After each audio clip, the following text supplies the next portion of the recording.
से 2 साल पहले, 2 साल, 1.5 साल पहले भी जब मैं आया था, 1.5 साल पहले जब मैं आया था तो बैंक लेटर अलग मांगा था, बैंक स्टेटमेंट भी मांगी थी। अब हम सबसे पहले बात कर लेते हैं बैंक लेटर के बारे में। तो बैंक लेटर क्या चीज है मेरे भाई?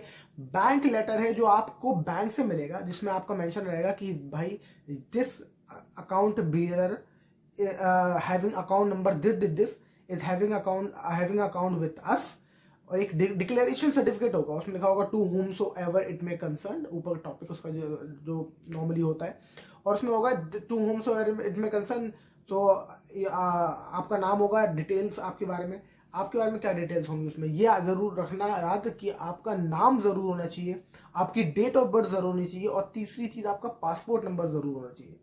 राइट, याद रखिएगा ये बात। तो आपकी ये 3 चीजें, अकाउंट, आपका नाम, डेट ऑफ बर्थ और आपका पासपोर्ट नंबर जरूर होना चाहिए उस बैंक लेटर पे।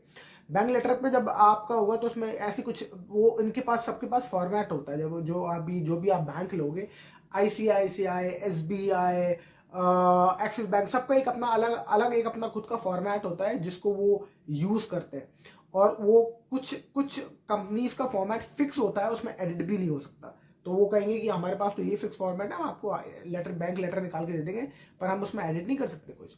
तो ये भी एक इशू है, मैं आपको बताऊंगा उसको कैसे रेक्टिफाई कर सकते हैं अगर हमारे साथ ये प्रॉब्लम आ रही है और उसमें वो नहीं कुछ एडिट कर रहे तो क्या कर सकते हैं। राइट, पर फिलहाल हम बात करते हैं बैंक लेटर के बारे में। तो बैंक लेटर में आपके ये 3 चीजें जरूर मेंशन होनी चाहिए, आपका नाम, आपकी डेट ऑफ बर्थ और आपका पासपोर्ट। तो आपकी कुछ लैंग्वेज को इस प्रकार होगी कि this are client this having account number this is having account with us, and as on this date he have got this many rupees which is equivalent to this much euros। Right, ये एक ideal language होनी चाहिए जो एक bank letter में होनी चाहिए, कि आपके अकाउंट में 8.25 लाख रुपए इंडियन रुपीज है which is equivalent to this many euros.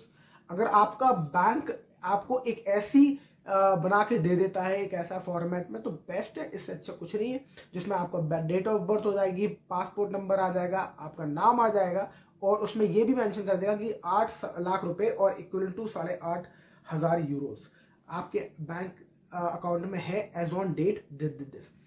याद रखिएगा, जो भी आप बैंक लेटर ले वो 3 महीने से ज्यादा वैलिड नहीं होता है। तो आप जब भी वो निकलवाएं तो याद रखें, जब भी आप आ रहे हो यहाँ, तो जब भी आप आ रहे हो उससे 3 महीने के अंदर अंदर आपको वीजा के लिए वीजा लेना है, और वीजा के बाद यहाँ आरपी के लिए भी अप्लाई करना है।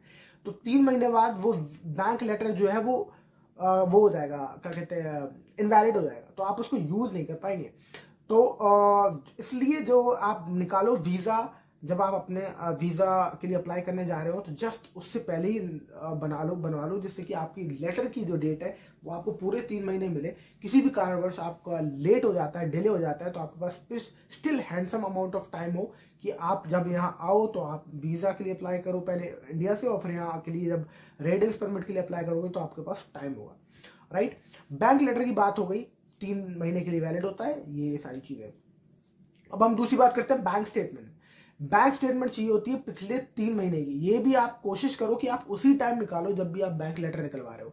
बैंक लेटर के साथ साथ बैंक स्टेटमेंट निकलवाओ। बैंक स्टेटमेंट में पिछले 3 महीने की बैंक स्टेटमेंट होनी चाहिए, और उसमें आपका अमाउंट मेंटेन होना चाहिए, 8,500 यूरो मेंटेन होनी चाहिए, मतलब कि उसमें पैसे ट्रांजेक्शन होते रहे, पर आपका 8,000 कोशिश करें कि मेंटेन रहे।